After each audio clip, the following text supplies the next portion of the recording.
This is a 2011 Jeep Grand Cherokee. Today we're replacing oxygen sensors on this thing. So the process is going to be the same for all Jeeps this generation. I believe that's 2011 through 2020, and maybe even 1 or 2 years newer than that. It'll be in the title and the thumbnail, so you'll know for sure. We're replacing two. We're replacing 1/1 was what the code reader told us. That is upstream passenger side, and 2/2, which is driver side downstream. So we're going to show you an upstream one and a downstream one so you know how to replace both, and you can just watch with whichever part of the video is relevant to you. I want to start off by just showing you where these are located. We'll go in on this side here. And our exhaust pipe is running through here. You can see it right now, but I'm going to zoom in so you know. If it'll focus, there's a blob right there. Let's get a little closer. That's the upstream oxygen sensor. There, now it's focused. That's the upstream oxygen sensor. Just you can see where we saw that. And then further down on this pipe, this exhaust pipe, after the catalytic converter, will be the downstream. I don't think it's going to focus well. The downstream is past that catalytic converter where it kind of bulges out. It's hard to see, but we're going to get there eventually. This is the upstream one we're replacing. So I think we're going to go ahead and do this first, and then we'll hit the downstream one over there. We're going to try to do this just from the top because it's almost accessible by hand already. So we're just going to try to move a few things out of the way and put like an open end wrench on that and try to get it loose from there. We're going to start by removing this air intake assembly. I don't know where everything is off the top of my head because I've never taken this off before, but there's two clips over here that'll pop off. There looks like this is some sort of vacuum line here. We're going to remove that. Once you have those clips off of this and this hose popped off, this kind of pops loose. Now there's like a little snap through pop thing that's kind of directly under this corner. It's right under here, and if you lift up and push from underneath, so I'm going to stick my finger under here and find it and push up, that whole thing then pops loose. Then what's left is there's a plug here. This might need to be loosened so it comes off easier. And there's also a clip, that clip right there. When I wiggle it, you can see it's kind of stuck in. So we just need to get it out of there too. So the way this comes out is if you pull it off here, you can then pull it this way and pop it off the little thing I was showing you earlier. I'm also going to move this hose so it's out of the way. This has a little bolt on it that just pops off, and then this one's just clipped onto there, so that'll just pop up and out. So the dipstick's a little bit annoying because it kind of gets in the way, but here there is a wrench down on there, and I have enough space to get my hand in here and turn on it. This is a 7/8. I think a 22 millimeter fits too. I think both those work, whatever fits the tightest for you. Now we're probably going to have to find some way to get more leverage, so I might try a little bit different angle with this wrench and add a pipe to it because I don't think I'm going to be able to get this loose by hand, but I am going to try a few good tugs before we go there. Again, I don't know if I mentioned it before, but penetrating oil is a good idea. I put penetrating oil when it was still a little bit warm. I'm going to put a little bit more on now that it's cold, and that's been soaking in there for a good like 20-ish minutes now. If you do have the ability to put that on like a day before and let it soak overnight and add more, a few hours before you work on it, that's even better. Now, I personally believe this to be an act of God, but I got it loose by hand with just this wrench. There's not a lot of space, so it requires a lot of getting, short little turns.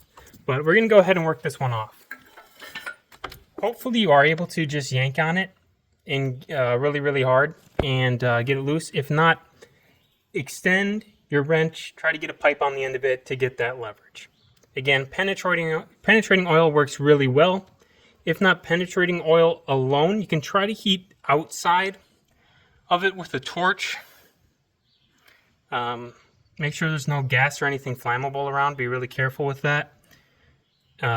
Like make sure, I don't know where the fuel lines run on this thing. I think we're way out of the way of fuel lines, but just don't burn your fuel lines, and heat outside of what it screws into to expand that.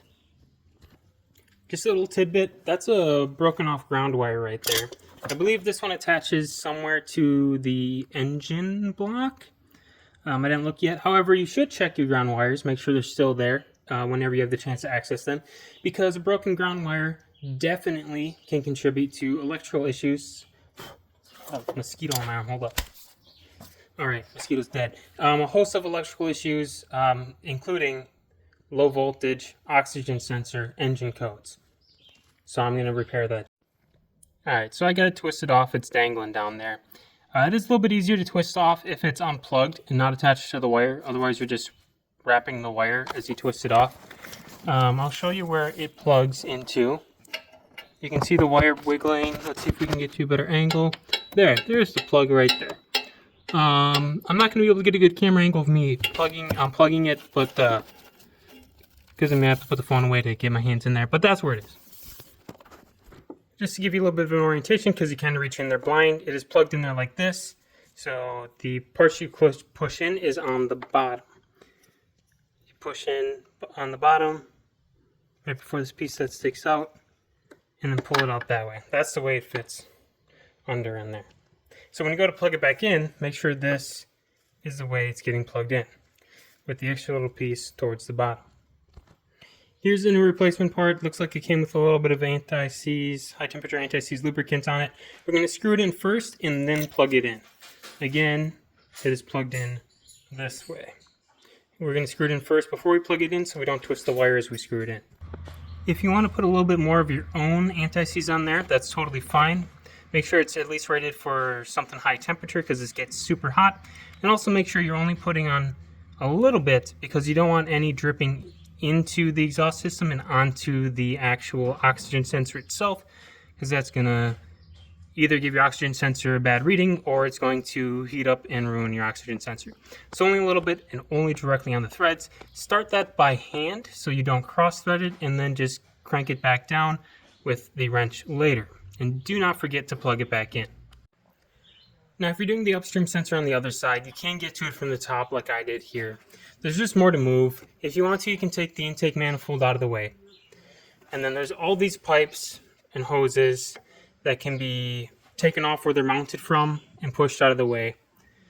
Really, the gist of this is, a lot of videos make it too complicated. You literally just have to move what's in your way until you get to the thing you need to get to, and then take off the thing you need to get to. So a lot of it's just moving shit, whatever you need to do to get to what you're getting at. So the other side is a little bit tighter, however you can still get from it to it from the top. Now the downstream sensors, we're going to need to go under the car for. I'm going to show you where those are next. I did not mention yet, the instructions often come with torquing specs.